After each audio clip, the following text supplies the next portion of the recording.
about instruments to detect level to ground diamonds, very different topic than lemons. So older generation and middle age, like me in life, we will not probably buying laboratory ground diamonds, but some people are doing it and it's becoming more popular. So it's important for our trade to separate these two categories. So what we'll do first?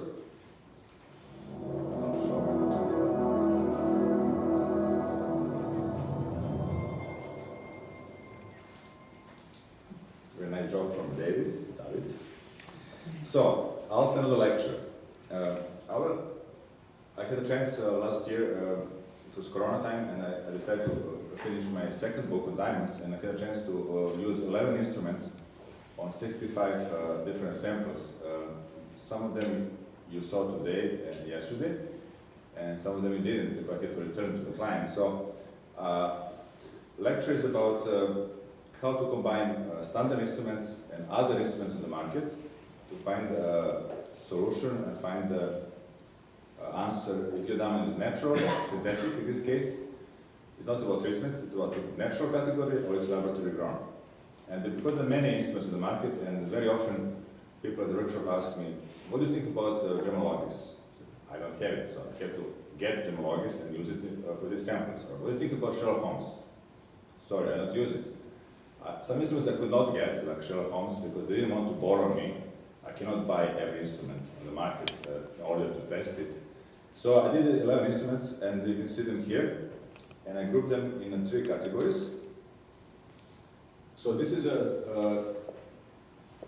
these instruments. So some of them are based on fluorescence, some of them are based on transparency to short UV light, and some of them are a combination, like based on what Ren was mentioning, pattern and the cross-polarized filter. And of course, we use also loupe or microscope. So, what is advanced is instruments based on visible photoluminescence and infrared spectroscopy. I use some of them as well, and basically this is this 11 instrument. The synthetic diamond kit, jewelry inspector, ARI, mini screen, gem pen, in spectrum. The geometry cover more in detail later, EXA. And this is the instrument that basically I would use in my workshops more or less when I do some workshops like today. So these 3 groups I put different colors, so it's easy for you to understand. And some of them are quite simple, I can say under $1,000 or around $1,000, are just over $1,000, based on transparency to short UV light.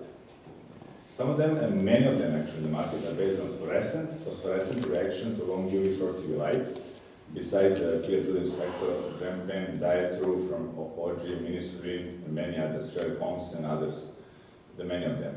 And this is instruments based on spectroscopy, in spectrum, IB100, J instrument, EXA, and many others that I'm not covering in this talk. But whoever work in the laboratory, we're using many different companies who are making these instruments, basically spectrometers. There's also one that is based on time resolved photoluminescence or phosphorescence as seen detected by the BIRS, or fluorescence imaging, fluorescence spectroscopy, like the diamond view, DFI, UV, and similar type of instruments. So this morning I mentioned this chart. I'll just now outline these 3 categories so you understand what we're talking about. So you can see here these three categories. First one, based on transparency to UV light, we can really separate stones that are nitrogen rich, which is type 1, or low nitrogen diamond, we call it also type 1NB. Basically those has a few or low amount of nitrogen, maybe few. Those have few parts per million, like 2A, 2B, most synthetics, and some natural, like let's say 2–2.5%, also will be screened and referred as for further testing. So natural diamonds plus all synthetics, almost of them. You'll see at the end my results, but they're the least accurate in my opinion, because they're not so well made or they're not so accurate. Fluorescence based instruments are basically looking at these categories. Is it long UV? If the fluoresce blue passes natural, if the fluoresce stronger than short UV orange, strange colors, usually they're picking up as a synthetic, or they're referring them for further testing. Many of them are, like my instruments or John Chapman, are based on our decision, gemologist appraiser, to say if it's synthetic or natural, because I believe that humans should make decisions, not machines. But many of them are based really on their circling, program circling for you, if it's synthetic or natural. They're definitely more accurate than this one, but not completely. There's not one single instrument that will do 100% accuracy. This is my message now, and I'll repeat this at the end. And of course, if you do more study of impurities and measure amount of nitrogen, see the type of diamond with infrared, study where is the nitrogen, is entry center, is a natural diamond. If it's a nitrogen vacancy center, 575, possible treated or synthetic, or there's position of single nitrogen invisible somewhere, synthetic. So this is more accurate. But even this instrument, if you use it only that instrument, like infrared, just type 2A, could be also natural diamond. So you have to really combine two, or the best you have each instrument from one category, then you're really covering your gemology. So I mentioned this before, I want to go, but now I can say here 30 carats, now not 20 even. So that now they can grow big diamonds and they can do high quality. That was the past, to make this kind of yellows, or of course they're still making them, but they're focusing now on colorless. When I started the 2001 trip, I went to Russia to visit factories for growing diamonds in Siberia, Moscow, and then South Korea, and then America. They're very rare to make colorless diamonds, but they didn't care. They say, oh, Branko is doing research, great. But when they come 2005, 2010 on the market colorless, my customers start to pay attention and ask more questions and did more research, because everybody is now afraid of these colorless diamonds. So this is a technique that you put a diamond on cross-porous filters and look at these patterns. So this is a pattern in synthetic diamond here, CVD. This is natural. So it has to be in cross-polarized position, as this means dark, one polarized in the dark, one polarized in the light. Light is not good, it has to be dark at 90 degrees, these two polarizes. This way, or under with the polarizers. This is a 3D effect, as I mentioned, and you have to really rotate the stone. Type 2 diamond natural is much settled, much grayish pattern. Type 2 diamond CVD is more intense, more coarse, could overlap. This is a problem, as we saw it yesterday at the workshop. So it's not 100% best, but it's very good screening technique. It's very fast. 2005, when I was in New York and then went to Canada, Dushan and me did a lot of testing of diamond, just to screen diamond types. It was a good fast technique, because infrared takes a few minutes, this is take less than a minute. Cape diamonds, which is natural diamonds, are more tricky, but get this smudge or kind of dirty pattern with some blue color coming through. And this is still natural. Usually these diamonds fluoresce blue under long UV light, so it's not a problem. But not all diamonds fluoresce blue. There could be other colors, or some of them do not fluoresce. So it's important to do other techniques as well. This is typical HPHT grown diamond that doesn't have nitrogen, has metallic inclusion, and in two positions it's completely transparent. It doesn't have any stress, any strain, because it's very young diamond made in laboratory. This is a pattern in a typical Chinese diamond, or we can say other CVD diamonds. It has a parallel pattern. This is typical. We come like this. So this is still, for me, very strong coarse pattern. I'll call it in my workshops strong indication of synthetics, but we have to really pay attention that sometimes could be more settled. The more temperature they use in treatment, the more pattern become weaker and natural looking. This is a result. This is something I want to add today to my talk in this morning, that of course, if it's like this, natural diamond, short tube is weaker. The problem is happening in the last, I can say, 6 months to 1 year, that I see in my laboratory and North America. And today we saw it in the workshop in the morning, that this long UV and short UV reaction become almost same, as you can see here. Difficult to say which is stronger, and one stone or two today we saw long UV looks a little bit stronger than short UV, even in the CVD. So this is a problem that I see potentially for the trade if they're basing identification only on one technique, only on fluorescence. And I see that some of these fluorescence-only instruments will fail. And I see problems that people buying these instruments and using just one instrument.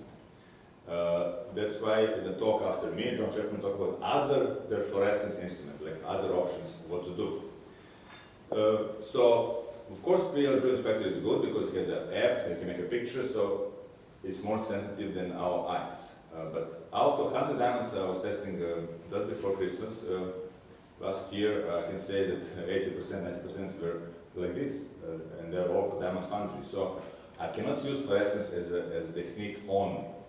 What we'll show you at the end is this article, and whoever wants this article, I'll be very happy if you leave me a business card or just tell me, or I can email to everybody, but it's published in Italian magazine about how to use 3 portable instruments to do it less than 5 minutes testing of a diamond, basically. This is just published this spring in Italian gemology magazine.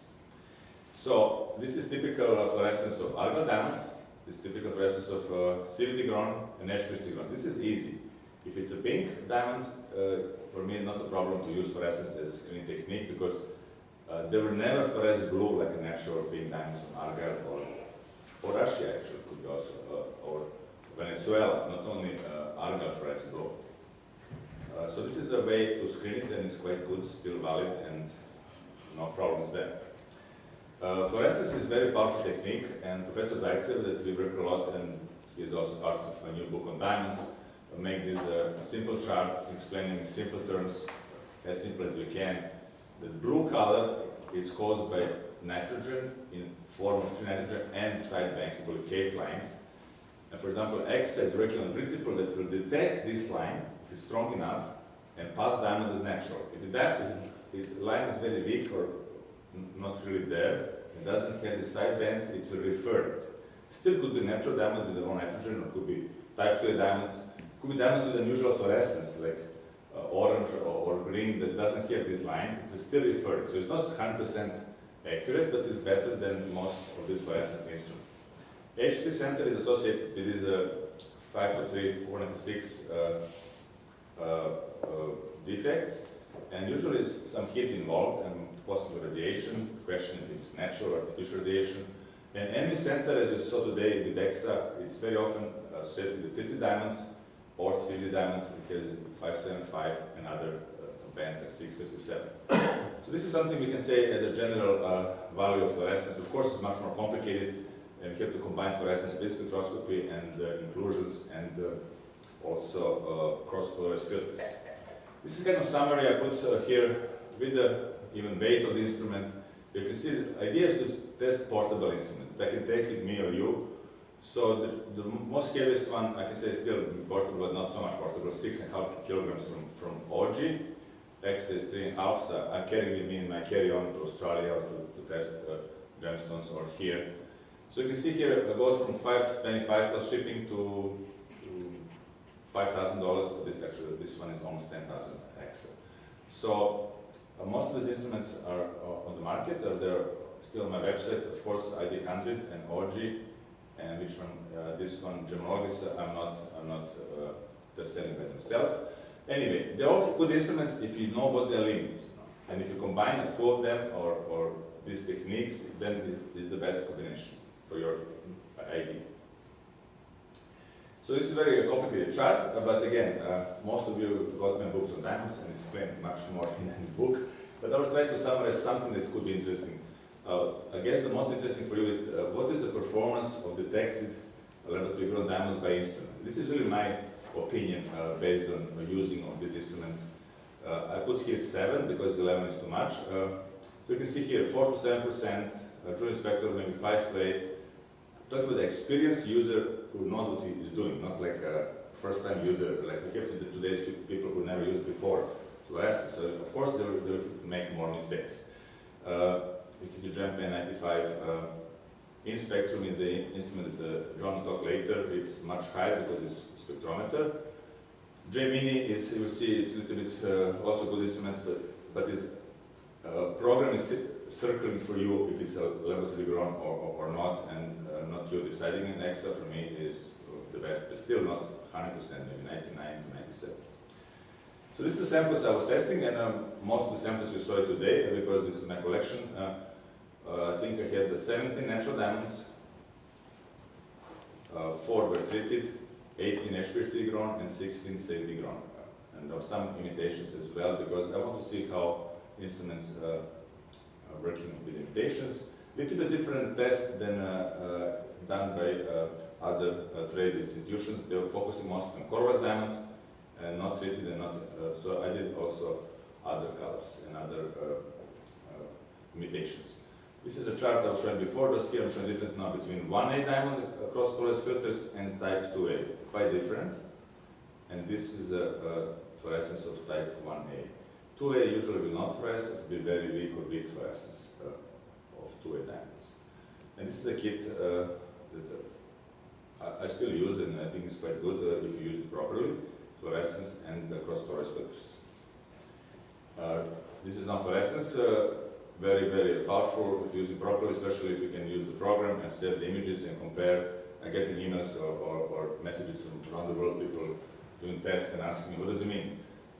Send me a picture for long UV. If you have this almost none, I can send very weak, and strong under short UV light from greenish blue, and phosphorescent for more than a minute, you're killing an HPHD grown diamond. If you have a medium blue and none, you're dealing with natural diamond. This is a value of fluorescence as a screening technique, especially important in jewelry, because you cannot check every piece of diamond in jewelry with the advanced instruments. This is important to check fast, because client doesn't want to pay extra, Travis and me. Is it ready in 2 hours, 3 hours, or I want to pick up tomorrow morning? So we cannot really do fancy schmancy tests and wait, study 3 days and say, I think it's natural. We have to decide very fast. So Ari, again, I used it for some time, and it's better than previous type 2A screener from Presidium, but it has some issues. And what I like about this is that it can also very good for test mosaics. I mean, it does test mosaic and diamonds, natural or synthetic. It costs around $1,000. And what is nice compared to previous model, that it's based on it has a little pen, like a little needle. So you can really touch. This is a sample that we saw today with a complicated half natural, half synthetic. If you touch the diamond, not the metal, you can see if it's referring it, probably synthetic, and if it's passing it is natural. But also you can test mosaic, but it's not 100% because it's referring at least 5%, 6% of diamonds. Gem pen I was using, unfortunately, as I mentioned yesterday, they didn't come. This was the next lecture and show you the gem pen, but they're not producing it anymore. But what I like about that, who has it, and I think Travis is still using it, it's a little more powerful than a jewelry peer inspector.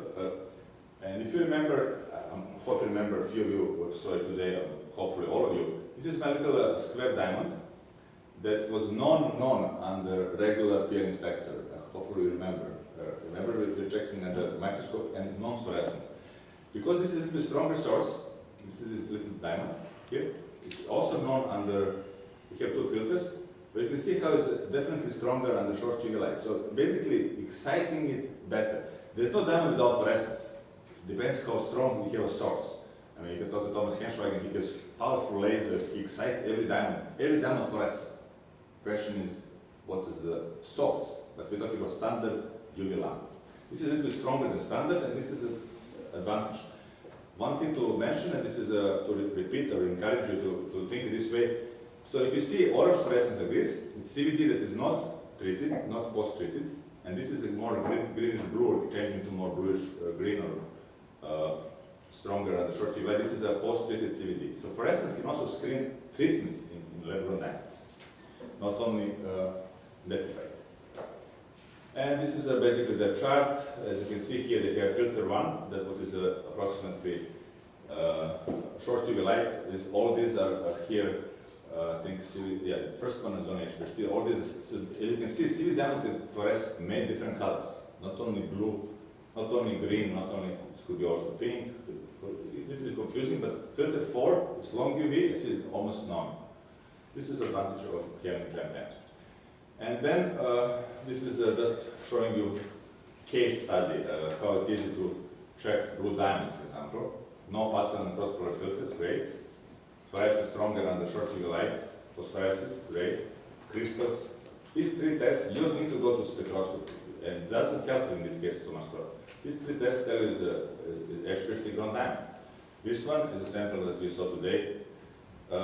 Small black carbon crystal. This is not so easy to detect, but SA1, SA2, you can see it.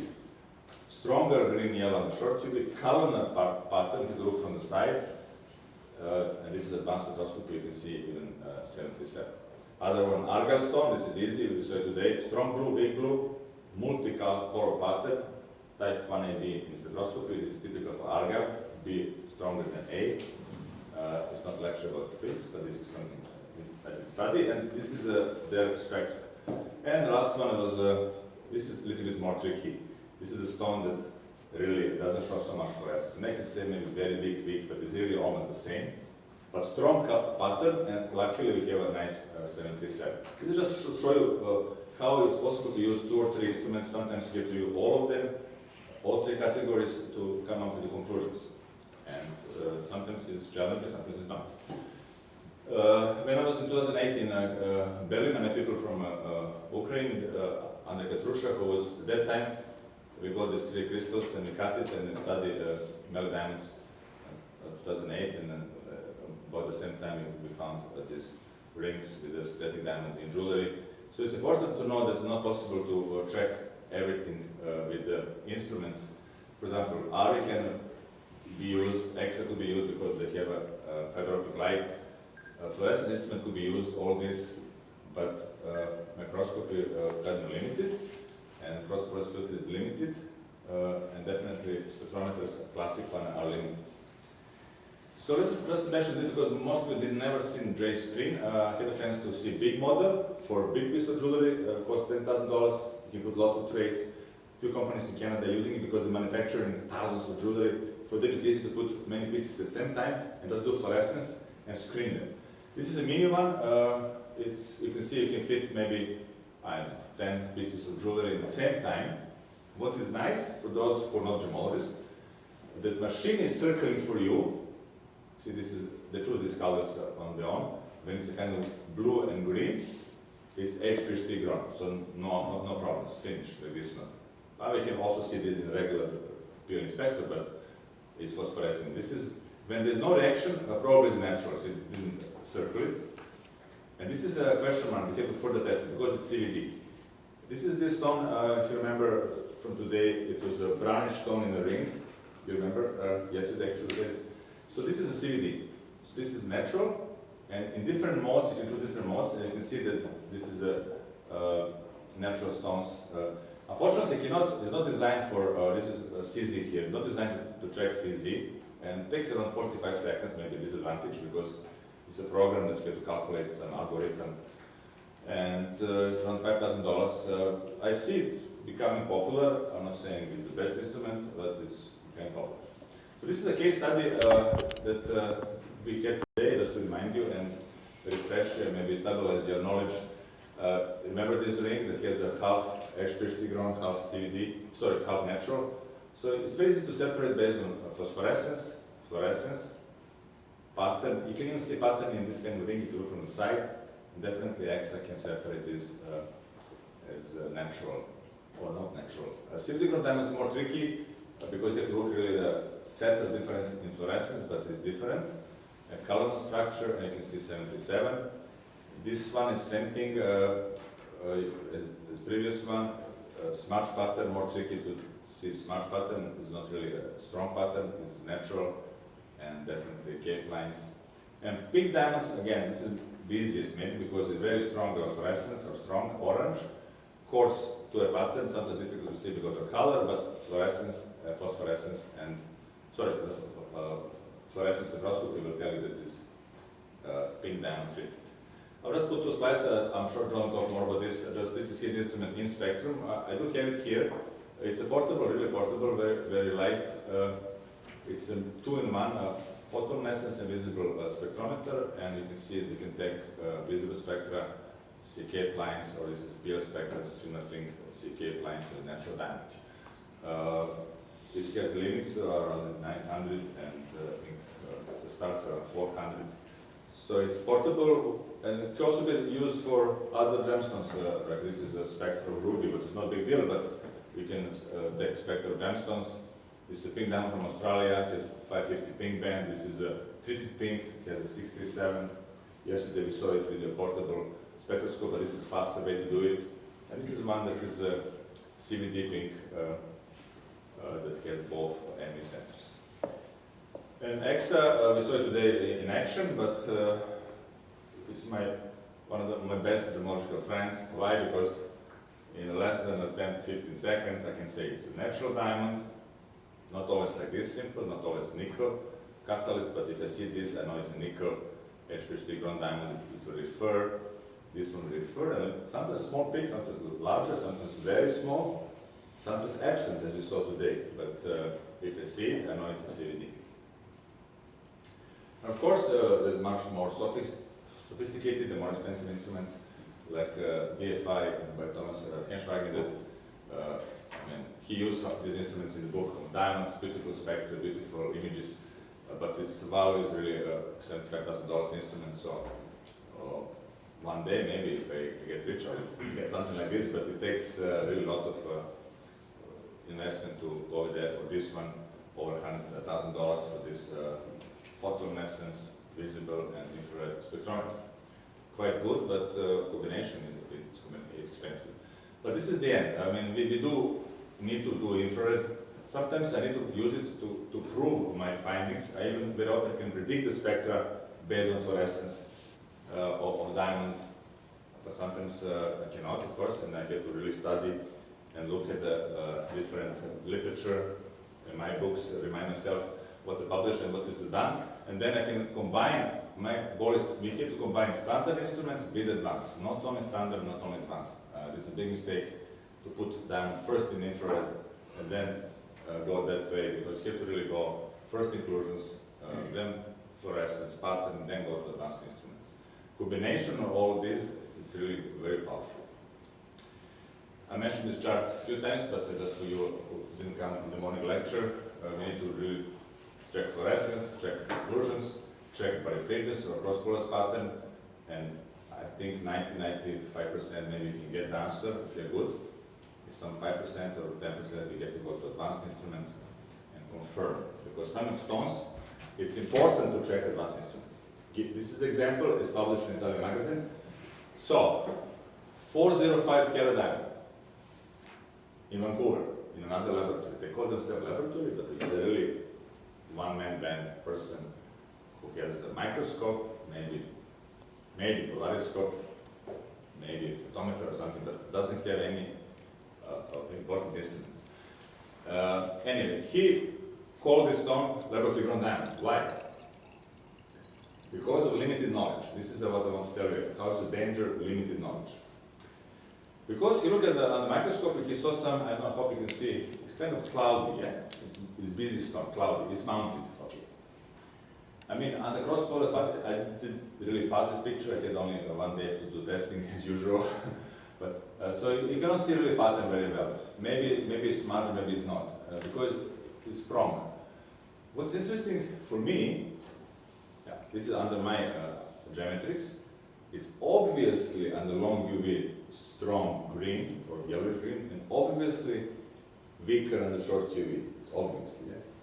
But somehow he didn't read my book, or he forgot what I taught him when he was working for me in previous laboratories. He didn't. So basically, based on this, and this, okay, he was smart enough to go to one more instrument, but it was the wrong instrument. He went to ID 100 from GA. He went to the jeweler who has it in the building, and ID 100 referred it. So, clouds, strange fluorescence green, and people are scared of green fluorescence. They think everything is green is wrong or dangerous or treated. No. He doesn't see the glow. So basically, he called this stone laboratory ground. It's a 4 carat diamond. I have his report. What happened that a woman was divorcing from husband, and she wanted to get honey for this ring. And she was very upset that husband gave a laboratory grown diamond. Very upset. So husband convinced her to go to another opinion. They heard about me on the internet or the time expert for, and they brought me the ring. So what is missing only to do the spectra of the stone?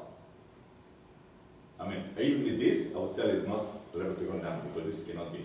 But with the spectra of the stone, it's an unusual diamond that has what is always going to think what is causing this fluorescence. It's not what is causing it is this S3 nickel center that is really around here, 496, and some extra maybe aligned hydrogen.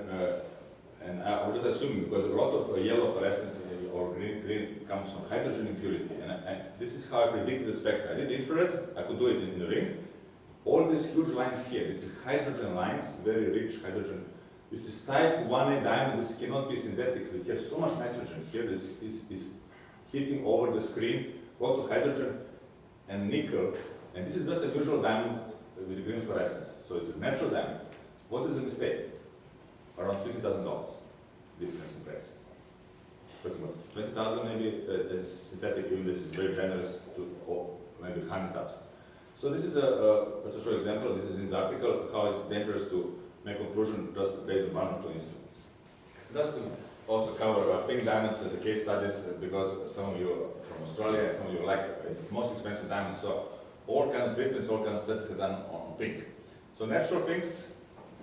First, how I know it's natural? Strong multicolor pattern. You saw it today. Strong blue fluorescence, big blue crystals, of course, optical grain. Natural, no problem. Then Chatham, strong pinkish orange, reddish orange, no pattern, it's been HPHT ground, and some extra lines and center. CVD, American ground, radiated, similar thing, orange, coarse pattern, extra lines here. There's no 77, and not always in CVD, so, but these lines are present because it's orange.